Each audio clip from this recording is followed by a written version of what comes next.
বাঙালি খানায় সবাইকে স্বাগত জানাই। আপনারা এই শীতের সময় অনেকভাবে তো হাঁসের মাংস রান্না করে খেয়েছেন। একবার আমার মতন করে সহজ পদ্ধতিতে আপনিও শিখে নিতে পারবেন ছোট ছোট টিপস সহ। আপনারা হয়তো কয়েক মিনিটে দেখে নেবেন এই হাঁসের মাংসের রেসিপিটা, কিন্তু আমার রান্না করতে লেগেছে লম্বা সময়। তবে চলুন আজকে আমি হাঁসের মাংস কিভাবে রান্না করলাম সেটা একবার দেখে নেওয়া যাক ভিডিওর মাধ্যমে। আশা করছি আজকের ভিডিওটি ভালো লাগবে। সকল বন্ধুদের কাছে অনুরোধ করছি সম্পূর্ণ ভিডিওটি দেখার। একদম নতুনভাবে আজকে আমি এখানে হাঁসের মাংস রান্না করব।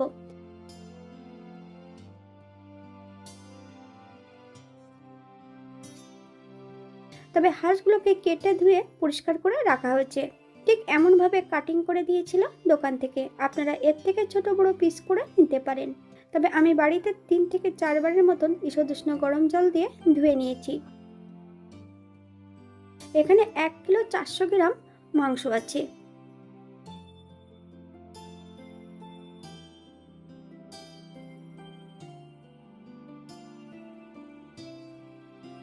এক চামচ লবণ আর 1 চামচ হলুদের গুঁড়ো, 1 চামচ কাশ্মীরি লঙ্কার গুঁড়ো, বেশ কিছুটা কাঁচা সরষের তেল অ্যাড করব। বেশ ভালো করে মাংসগুলোকে ম্যারিনেট করে নিতে হবে।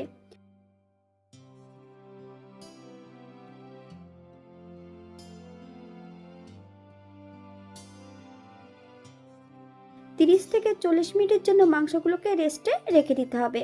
আপনাদের হাতে যদি বেশি সময় থাকে আপনারা বেশি সময় রেস্টে রাখতে পারেন। তবে যখনই কিন্তু বেশি সময় রাখবেন তখন কিন্তু ফ্রিজে রেখে দিতে পারেন।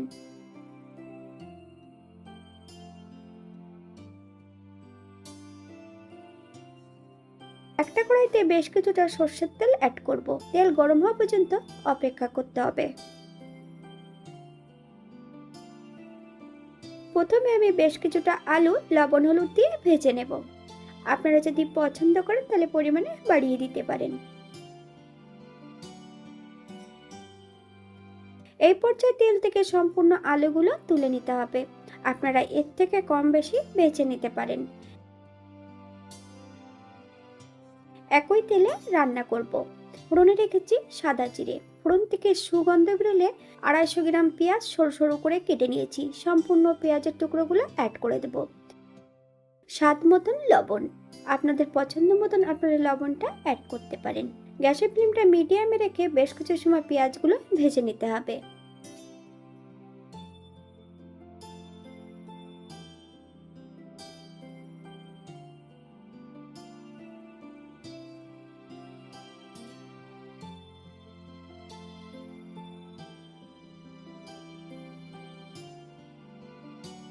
মিডিয়াম সাইজের দুটো রসুন বেশ 80% মতন বেটে নিয়েছি। সম্পূর্ণ রসুন বাটাটা অ্যাড করব।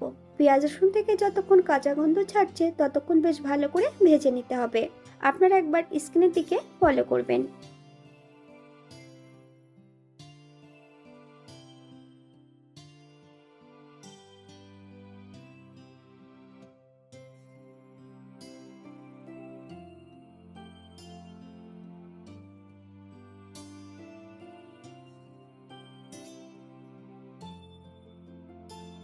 আগের থেকে আমি বেশ কিছুটা মশলা বেটে নিয়েছি। জিরে, ধনে, শুকনো লঙ্কা। তবে আমি এখানে লঙ্কার পরিমাণটা বেশি রেখেছি। জিরে 2 চামচ, 3 চামচ ধনে একত্রে করে বেশ মিহি করে বেটে রেখেছি।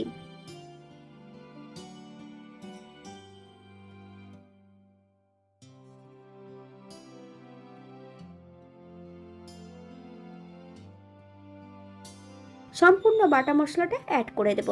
গ্যাসের ফ্লেমটা মিডিয়ামে রেখে বেশ কিছু সময় মশলাটা ভেজে নিতে হবে।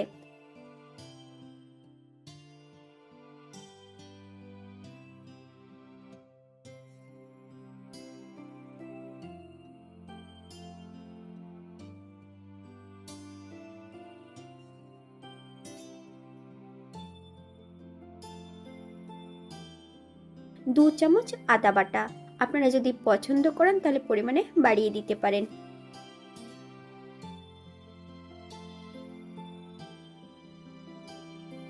মশলা ধোয়া বাটি থেকে বেশ কিছুটা জল অ্যাড করব। যতক্ষণ মশলা থেকে তেল ছাড়ছে না ততক্ষণ বেশ মশলাটা ভালো করে কষিয়ে নিতে হবে। আপনারা একবার স্ক্রিনের দিকে ফলো করবেন। হাফ চামচ হলুদের গুঁড়ো, বেশ ভালো করে মশলাটা আবারও আমি কষিয়ে নেব।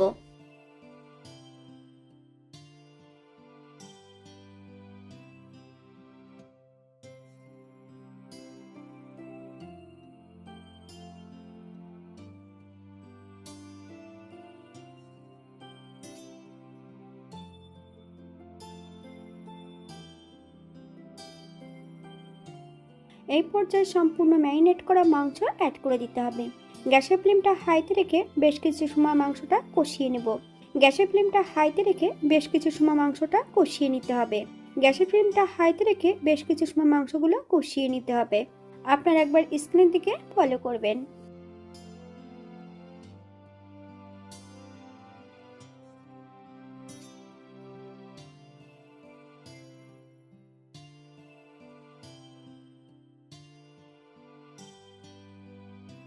বাঙালি রান্না ঘরোয়া উপকরণ দিয়ে আপনাদের যদি রান্নাগুলো পছন্দ হয় তাহলে চ্যানেলটি সাবস্ক্রাইব করে দিয়ে পাশে থাকবেন। পাশে থাকা বেলটি বাজিয়ে দিবেন, নইলে নিত্য নতুন রান্নার নোটিফিকেশন পাবেন না। আমার এই চ্যানেলে আমিষ, নিরামিষ এবং বিভিন্ন ধরনের মাংসের রেসিপি দেওয়া আছে। আপনাদের যদি পছন্দ হয় তাহলে চ্যানেলটি ঘুরে একবার দেখে নেবেন।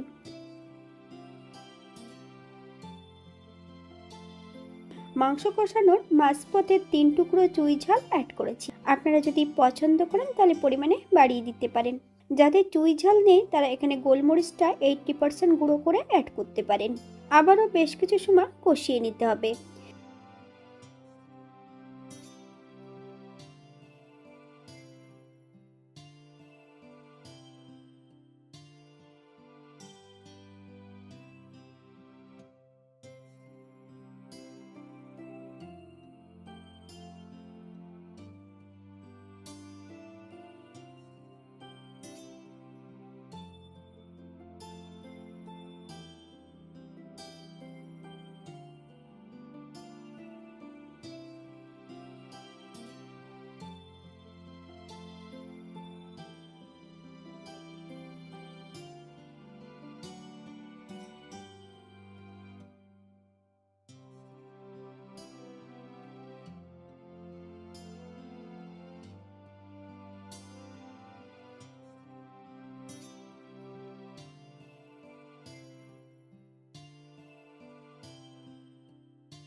ঢাকা দিয়ে দিয়ে কিন্তু মাংসগুলোকে আমি কষিয়ে নিয়েছি। প্রায় 1 ঘন্টার মতন মাংসগুলো কষিয়ে নিতে হয়েছে।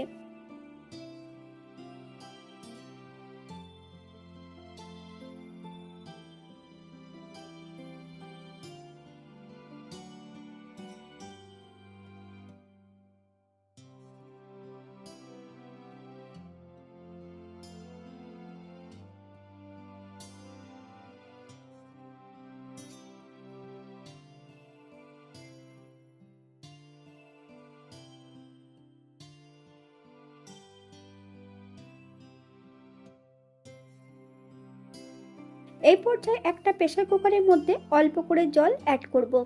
তবে আমি এখানে 250 গ্রামের মতন জল অ্যাড করেছিলাম। জলটা বেশ ভালো করে গরম করে নিতে হবে। সম্পূর্ণ মাংসগুলো অ্যাড করে দেব। প্রথমে আমি 4টে হুইসেল দিয়ে নিয়েছি। 10 মিনিট পরে আবারও আমি 2টো হুইসেল দিয়ে নিয়েছি। আপনারা আপনাদের পছন্দ মতন মাংসগুলো সেদ্ধ করে নিতে পারেন। আপনাদের হাতে যদি বেশি সময় থাকে আপনারা মাংসগুলো কড়াইতেও রান্না করে নিতে পারেন। তবে আমি কিন্তু এখানে আলুগুলোও প্রেসার কুকারের মধ্যে অ্যাড করে দিয়েছিলাম।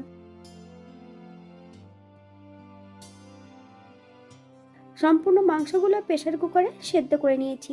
এই পর্যায়ে সম্পূর্ণ মাংসগুলো প্রেসার কুকার থেকে কড়াইতে অ্যাড করে নেব। তবে যে কড়াইতে রান্না করেছিলাম সেই কড়াইতে কিন্তু আমি মাংসগুলো অ্যাড করে নিয়েছি। হাই ফ্লেমে বেশ কিছু সময় রান্না করে নিতে হবে।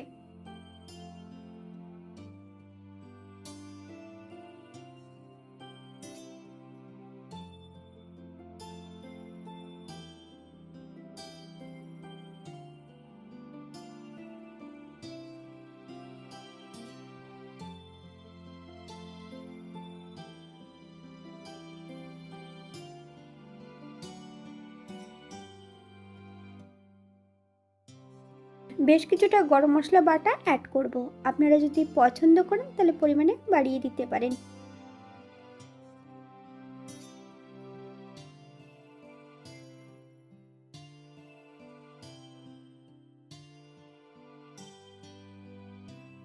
গ্যাসের ফ্লেমটা অফ করে দিয়ে 5 মিনিটের জন্য স্ট্যান্ডিং টাইম দেব, তারপর সার্ভ করব।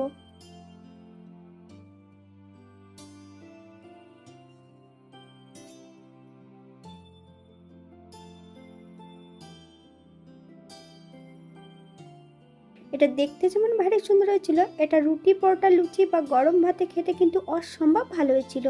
আপনারা বাড়িতে একবার একই পদ্ধতিতে বানিয়ে নেবেন। এখানে যে আমি উপকরণগুলো অ্যাড করেছি, আপনারা এর থেকে কম বেশি করে নিতে পারেন।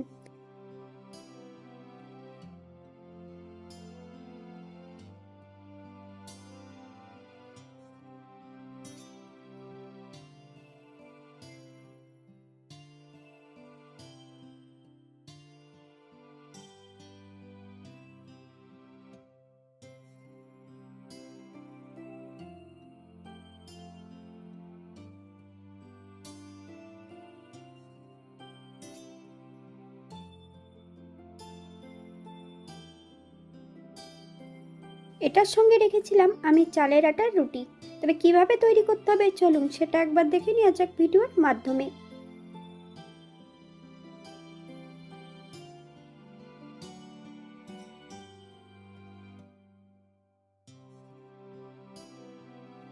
এখানে আমি আগের থেকে 250 গ্রাম চাল ভিজিয়ে রেখেছিলাম, তবে অবশ্যই কিন্তু আতপ চাল। চাল থেকে বেশ ভালো করে জল ঝরিয়ে আমি মিহি একটা গুঁড়ো তৈরি করে নিয়েছি।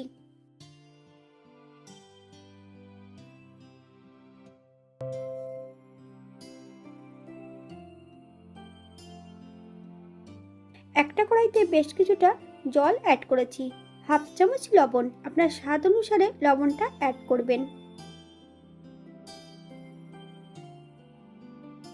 জলটা হালকা গরম হলে আমি এখানে চালের গুঁড়ো অ্যাড করে দেব।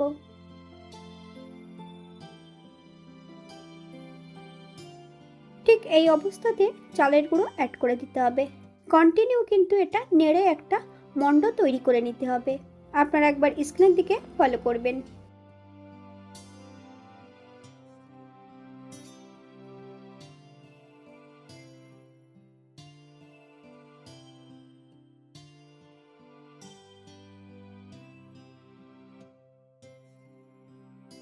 নেড়ে চেড়ে একটা মণ্ড তৈরি করে নিতে হবে। ঠিক এমন ভাবে তৈরি করে নিলেই হবে। একটা পাত্রের মধ্যে আমি সম্পূর্ণ চালের গুঁড়োর মণ্ডটা অ্যাড করে নেব। এটার মধ্যে অ্যাড করতে হবে 1 চামচ সাদা তেল।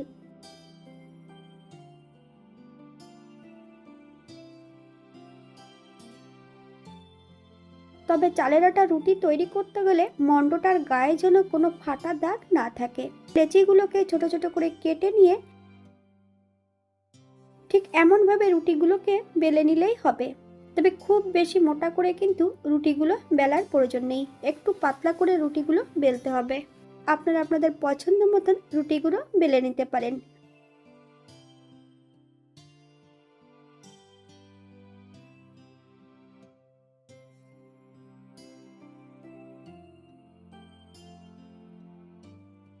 বেশ কিছু সময় ধরে রুটিগুলোকে ছেঁকে নিতে হবে। আপনারা একবার স্ক্রিনের দিকে ফলো করবেন। এইভাবে বানিয়ে নিতে পারেন চালের আটার রুটি। এটা দেখতে যেমন ভারী সুন্দর হয়েছিল, এটা খেতে কিন্তু অসম্ভব ভালো হয়েছিল। আপনারা বাড়িতে একবার একই পদ্ধতিতে তৈরি করে নেবেন।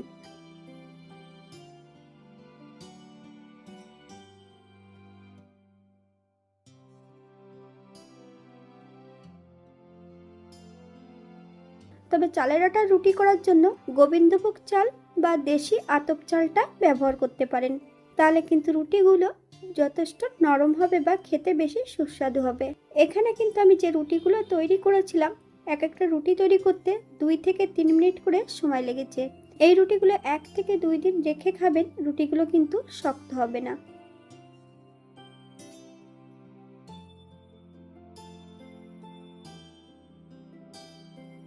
আজকের ভিডিওটি এই পর্যন্ত। সবাই সুস্থ থাকবেন, ভালো থাকবেন। অন্যদিন নতুন রেসিপি নিয়ে আপনাদের সামনে আবার আমি হাজির হব। নতুন ও পুরনো সকল বন্ধুদের অসংখ্য ধন্যবাদ ভিডিওটি দেখার জন্য। হাতে যদি সময় থাকে তাহলে একটা লাইক, কমেন্ট, শেয়ার করবেন।